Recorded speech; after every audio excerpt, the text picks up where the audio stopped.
question given here is two heavy spheres, each of mass 100 kg and radius of 0.1 m, are placed at a distance of 1 meter apart on a horizontal table.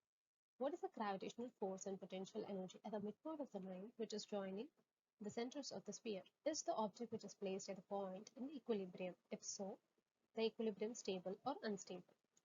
So the gravitational force at the midpoint will be 0. This is because the both spheres are identical and their forces will be equal, but they are in opposite direction.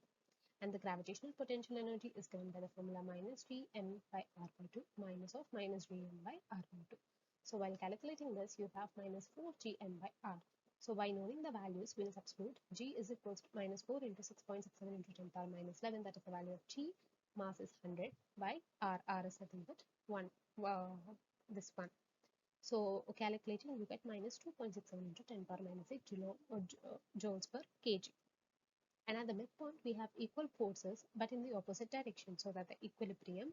But if we move the body slightly from the particle, we move in one direction, as of one force will be greater. So it is an unstable equilibrium.